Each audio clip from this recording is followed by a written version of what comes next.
جب میرا بندہ کسی محفل میں میرا ذکر کرتا ہے میں اس سے کہیں بہتر محفل میں اس کا ذکر کرتا ہوں۔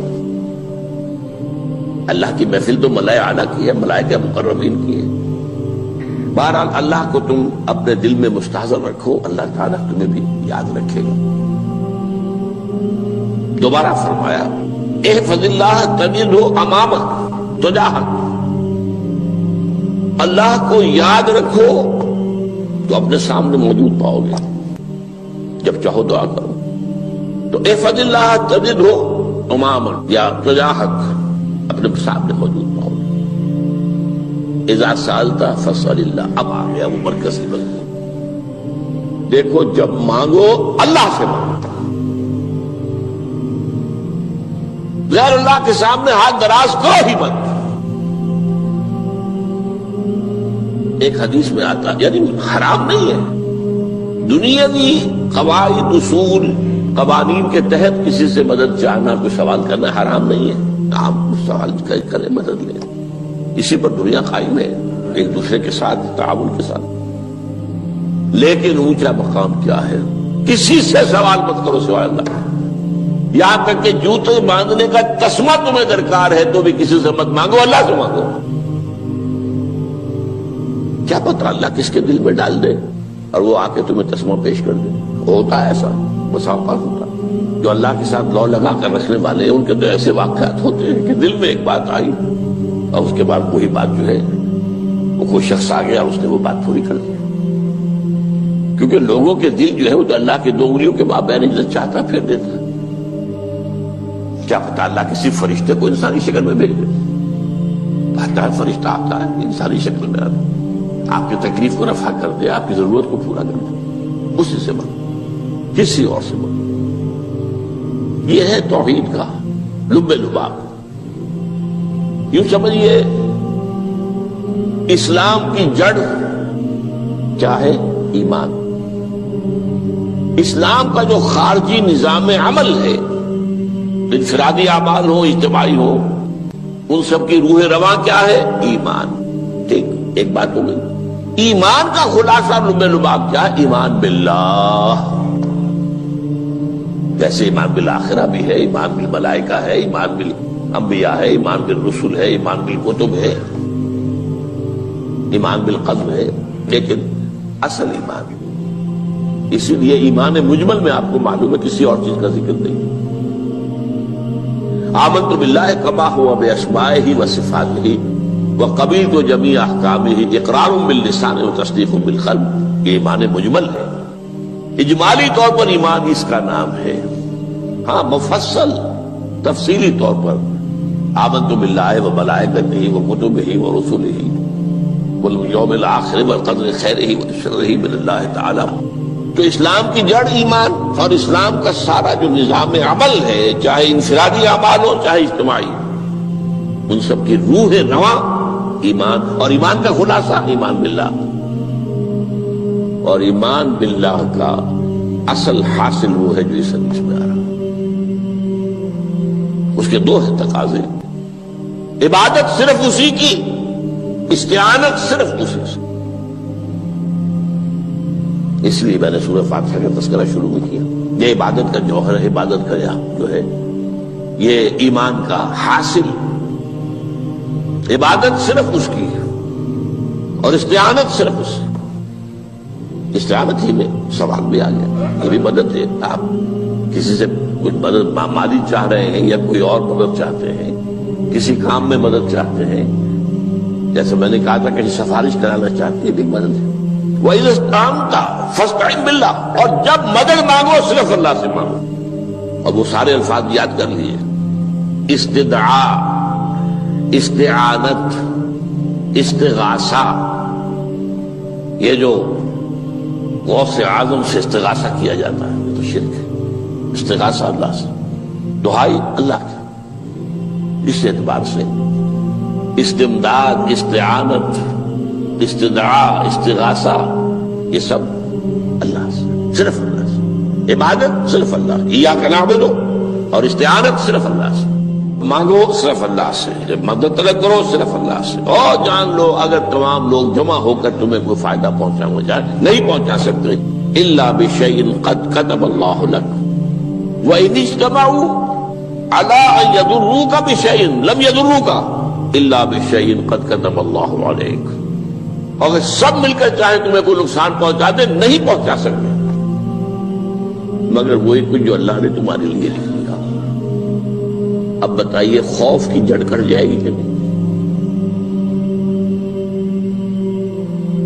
یہ جو ایمان جو ہے یہ خوف اور حزن دونوں سے نجات دلانے والی بات ہے.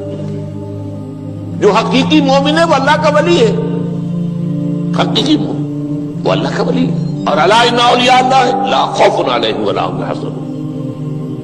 یہ اولیاء اللہ کو علیحدہ مخلوق نہیں ہے, کوئی ان کے سر پہ سینگ نہیں ہوتے, انسان ہی ہوتے ہیں. لیکن حقیقی معنی میں مومن ان اعتبارات سے جو آج ہم پڑھ رہے ہیں ایمان اس درجے کا پہنچ گیا تو اللہ کا ولی ہے. اور لوگ بڑی خوف کس بات کا ہوگا؟ کس سے خوف کروں؟ اس کے ہاتھ میں کچھ ہے ہی نہیں. اور اگر کچھ اللہ نے میرے لیے لکھ دیا وہ آ کر رہے گا, چاہے میں لاکھ گڑ گڑاؤں اس کے سامنے کہ مجھے چھوڑ دے. اگر اللہ نے لکھا وہ آیا وہ تو آئے گا, تو کاہے کو اس کے سامنے گڑ گڑانا, کاہے کو جمبسائی کرنا اس کے سامنے. اور کسی کے ہاتھ میں کچھ ہے ہی نہیں, میرا خیر ہے ہی نہیں, کاہے کو خوشامد کرو اس کی. اور سنیے رفعت الاقلام, دیکھو نوجوان قلمیں اٹھا لی گئی ہیں, وجفت الصحف, اور جو رجسٹر ہیں صحیفے ان کی سیاہی خشک ہو چکی ہے. یہ ہے وہ اللہ کا علم, اس میں ہر شے لکھ دی گئی ہے. اس کی قلم اٹھا لیے گئے. جیسے آپ کو معلوم ہے امتحان ہوتا تھا 3 گھنٹے ختم ہو گئے, اسٹاپ رائٹنگ, بس اب قلم رک جانا چاہیے. وہ قلم تو تقدیر کا کاتب جو ہے وہ قلم اس کا اب اٹھا لیا گیا, اور جو صحیفے جن پر یہ لکھا گیا وہ خشک بھی ہو گئے. یہ تو روایت ہے جو امام ترمذی نے جس کو روایت کیا, یہ متن ان کا ہے جو ہم نے پڑھا ابھی, اور ان کا قول یہ ہے کہ یہ حدیث حسن صحیح ہے. لیکن یہی روایت اور انہی راوی سے عبداللہ ابن عباس سے رضی اللہ تعالیٰ عنہما اور بھی محدثین نے کی ہے. تو اس میں سے ایک اور متن جو ہے وہ یہاں پر امام نووی نے دے دیا ہے. احفظ اللہ تجد امامک, یہ تو پہلا وہ ٹکڑا تھا. وقت تو جاہک تھا, یہاں امامک ہے, امام مطلب ایک ہی ہے, اپنے سامنے پاؤ گے. اللہ کی حفاظت کرو, اللہ کو دل میں, اللہ کی یاد کو محفوظ رکھو, گویا کہ اللہ کو مستحضر رکھو. ذکر اللہ کے معنی کیا ہے؟ استحضار اللہ فی القلب, یہ ذکر اللہ ہے. جنہیں ہم ذکر سمجھ بیٹھے ہیں وہ ذکر کے ذریعے اقیم الصلاۃ لذکری, نماز قائم کرو میری یاد کے لیے. نماز ذریعہ ہے یاد کا. یہ علیحدہ بات ہے کہ آپ نے 17 رکعتیں بھی پڑھ لی ہو عشاء کی اور یاد آپ کو آئی ہی نہیں کوئی. آپ تو ایک میکینیکل انداز میں جو ہے وہ اٹھک بیٹھک کر رہے ہیں اور آپ کی زبان سے کچھ بھی نکل رہا ہے, تو اس کا آپ کے شعور سے, دل کی گہرائی سے کوئی رابطہ ہے ہی نہیں. وہ ذکر تو نہیں ہوا. ہاں نماز فرض تھی وہ ادا ہو گئی, آپ کی فرض ادا ہو گئی. تو جنہیں ہم نے ذکر سمجھا وہ ذرائع ذکر ہے. اللہ اللہ, سبحان اللہ سبحان اللہ زبان سے, یہ تاکہ اس کے نتیجے میں وہ ذکر حاصل ہو جائے. استحضار اللہ فی القلب, ذکر کے معنی ہے استحضار اللہ فی القلب. تعرف الی اللہ فی الرخاء, اور دیکھو کشادگی کے وقت میں تم اللہ کو یاد رکھو, اللہ کی طرف رجوع کیے رہو, بھول نہ جاؤ. وہ نہ ہو جو کبھی کہا تھا بہادر شاہ ظفر کے اشعار میں سے بہت دور کا شعر ہے, ظفر آدمی اس کو نہ جانیے چاہے کتنا ہی ہو فام زکا, جسے عیش میں یاد خدا نہ رہی, جسے تیش میں خوف خدا نہ رہا. وہ ہے کشادگی کی حالت میں, جبکہ تمہارے لیے کشادگی ہے, اللہ کی طرف رجوع کیے رکھو. یعرف کا فی الشدہ, تو اللہ اپنی توجہ تم پر رکھے گا شدت کے وقت میں, جب تمہیں کوئی تکلیف ہے اس تکلیف کو تم پر آسان کر دے گا. تکلیف تو آنی ہے, جو لکھی ہوئی ہے وہ تو آئے گی, لیکن یہ کہ اللہ تعالیٰ اس کی شدت کو ایک ہی چیز ہے جس کو ایک انسان بہت شدت کے ساتھ محسوس کر رہا ہے، دوسرا آدمی اتنا نہیں محسوس کر رہا ہے، احساس کا معاملہ ہوگا نا۔ وہ تو اصل میں اگر انسان کی نروز کٹی ہوئی ہے تو احساس ہوگا ہی نہیں، سرے سے ہی نہیں ہوگا۔ تو اس اعتبار سے اللہ تعالیٰ تمہارے لیے وہ شدت کی کمی کر دے گا۔ وَاعْلَمْ أَنَّمَا أَخْطَأَكَ لَمْ يَكُنْ لِيُصِيبَكَ، اور جان لو جو چیز تم سے چھوٹ گئی ہے، رہ گئی ہے، وہ ہرگز تمہیں ملنے والی نہیں تھی۔ اب آپ نے کسی ملازمت کے لیے درخواست دی ہے، درخواستیں مانگی گئی ہیں، اپنی سی محنت کر لی، نہیں ملی ملازمت، اب آپ بیٹھے ہوئے افسوس میں، رنج میں، غم میں، فلاں نے یہ کر دیا، فلاں نے یہ کر دیا، وہ فلاں جو ہے بڑی تکڑی سفارش لے آیا تھا، فلاں نے رشوت دے دی۔ چھوڑو میاں اس کو، وہ تمہارے لیے نہیں تھی۔ کاہے کو اپنے ذہن کے اندر یہ کھچڑی پکا رہے ہو بیٹھے ہوئے؟ خواہ آپ شاید سوء ظن میں بھی مبتلا ہو رہے ہو، کسی نے نہ رشوت دی اور آپ سمجھتے ہو کہ رشوت دی ہے اس نے۔ یہ ساری چیزیں جو ساری سیئات، ان کی جڑ کٹ جائے گی۔ وَاعْلَمْ أَنَّمَا أَخْطَأَكَ لَمْ يَكُنْ لِيُصِيبَكَ وَمَا أَصَابَكَ، اور جو چیز تم پر آ گئی، لَمْ يَكُنْ لِيُخْطِئَكَ، ہو ہی نہیں سکتا تھا کہ وہ تم پر نہ۔ یہ کر لیتا تو ہو جاتا، شاید یہ کر لیتا، میں نے ٹیکا پہلے لگوا دیا ہوتا تو یہ بات نہ ہوتی۔ بھائی وہ جو ہونا تھا وہ ہونا تھا۔ اب یہ وہ چیز ہے جس سے انسان میں کیفیت پیدا ہوتی، تسلیم و رضا۔ ہم بھی تسلیم کی خو ڈالیں گے، بے نیازی تیری عادت ہی صحیح، اے اللہ جو تو نے چاہا مجھے قبول ہے۔ اسی لیے میں نے آپ کو آیتیں سنائی سورہ تغابن کی، ما اصاب من مصیبت الا باذن اللہ، کوئی مصیبت نہیں آتی مگر اللہ کے اذن سے۔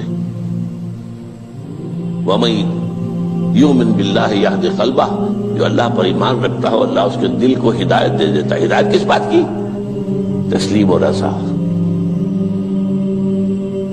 سر دوستاں سلامت کہ تو خنجر آزمائی، نہ شبد نصیب دشمن کے شبد ہلاکت دیگت۔ اے اللہ تیری طرف سے ہے، مجھے قبول ہے، اور بظاہر مجھے تکلیف ہو رہی ہے لیکن یقیناً اس میں میرا کوئی خیر ہے۔ بیدک الخیر، تیرے ہاتھ میں تو خیر ہی خیر ہے، جو بھی تیری طرف سے آئے۔ سر تسلیم خم ہے جو مزاج یاد میں آئے۔ اور یہ مضمون جو ہے زیادہ بڑے پیمانے پر سورہ حدید میں آیا ہے۔ ما اصاب من مصیبت فی الارض ولا فی انفسکم الا فی کتاب من قبل ان نبرأھا، کوئی مصیبت نہیں آتی نہ تمہاری جانوں میں نہ زمین میں، زمین میں زلزلہ آ جانا، سیلاب آ جانا، کچھ اور زمین کا دھنس جانا، یا یہ ہے کہ تمہاری جانوں میں کوئی بخار ہو گیا، کوئی اور تکلیف ہو گئی، اچانک معلوم ہوا کہ انسان کو کینسر ہے اور کینسر بھی اب 3rd stage کو پہنچ چکا ہے۔ لیکن جو بھی آیا ہے وہ اللہ کے علم کی کتاب میں پہلے سے لکھا ہوا ہے، فی کتاب من قبل ان نبرأھا، یہ کتاب میں درج ہے اس سے پہلے کہ ہم اسے ظاہر کریں۔ اس کا نتیجہ کیا نکلنا چاہیے؟ لیکن لا تأسوا علی ما فاتکم ولا تفرحوا بما آتاکم، افسوس نہ کیا کرو جو تم سے جاتا رہے، چھوٹ جائے، کوئی عزیز فوت ہو گیا، کوئی موقع ہاتھ سے نکل گیا، ارے بھائی میں چوک گیا، بڑا موقع تھا، اب اس پر افسوس کر رہے ہیں۔ نہیں، جو چیز دیکھیں لا تأسوا علی ما فاتک ولا تفرحوا بما آتاک، جو اللہ تمہیں دے دے اس پر اتراؤ مت۔ وما اصابک لم یکن لیخطئک واعلم ان النصر مع الصبر، اور جان لو اللہ کی مدد صبر کے ساتھ آتی ہے، جو آئے اس کی طرف سے جھیلو۔ زبان پر کلمہ شکوہ اور شکایت نہ آئے، اللہ سے شکایت نہ آئے، تسلیم و رضا، جو تیری رضا ہے۔ تیری صحت ہمیں منظور ہے لیکن اس کو، مولانا محمد علی جوہر ایک مرتبہ جیل میں گئے، ایک بیٹی بیمار ہوئی، فوت ہو گئی، اس کے بعد دوسری مرتبہ پھر جیل میں گئے، دوسری بیٹی کو وہی بیماری ہوئی، جیل میں اطلاع ملی کہ بیٹی کو یہ بیماری ہو گئی ہے، تو خط لکھا ہے اشعار کی شکل میں، کا آخری شعر یہ ہے، تیری صحت ہمیں منظور ہے لیکن اس کو نہیں منظور تو پھر ہم کو بھی منظور۔ ہم تو چاہتے ہیں میں بیٹی کے تجھے شفا ہو جائے، اسے منظور نہیں تو پھر ہمیں بتا۔ وَاعْلَمْ أَنَّ النَّصْرَ مَعَ الصَّبْرِ وَأَنَّ الْفَرَجَ مَعَ الْكَرْبِ، فرج فراخی کھل جانا کسی چیز کا یہ ہے کرب کے ساتھ، تکلیف کے ساتھ، تکلیف ہوتی ہے ساتھ۔ اللہ نے قانون بنایا ہے دنیا کا۔ اب آپ اندازہ کیجئے بچے کی ولادت میں ماں کو کتنی تکلیف اٹھانی پڑتی ہے۔ آج کل تو فیشن ہو گیا ہے، سیدھے سیدھے جاؤ آپریشن کراؤ تکلیف سے بچ جاؤ، لیکن یہ ہے کہ یہ بھی آپ کے علم میں ہوگا وہ ساری تکلیف جیسے ہی بچے کو لا کر ماں کے برابر لٹایا ہے ساری تکلیف ختم، پھر جو راحت اس میں میسر آتی ہے۔ ان الفرج مع الکرب وان مع العسر یسرا، اسی لیے میں نے وہ آیتیں بھی پڑھی تھی، ان مع العسر یسرا ان مع العسر یسرا۔ اس دنیا میں یہ اللہ نے نظام بنایا ہے، سختیاں جھیلنی ہی ہوں گی۔ لقد خلقنا الانسان فی کبد، ہم نے انسان کو پیدا کیا مشقت کے اندر، مشقت تو کرنی پڑے گی۔ کسی کی جسمانی مشقت زیادہ، کسی کی ذہنی مشقت زیادہ، مشقت سے چارہ کسی کو نہیں۔ تو یہ ہے ان مع العسر یسرا ان مع العسر یسرا۔ بارک اللہ لی ولکم فی القرآن العظیم ونفعنی وإیاکم بالآیات والذکر الحکیم۔ زبانی کلمہ ہر کوئی پڑھدا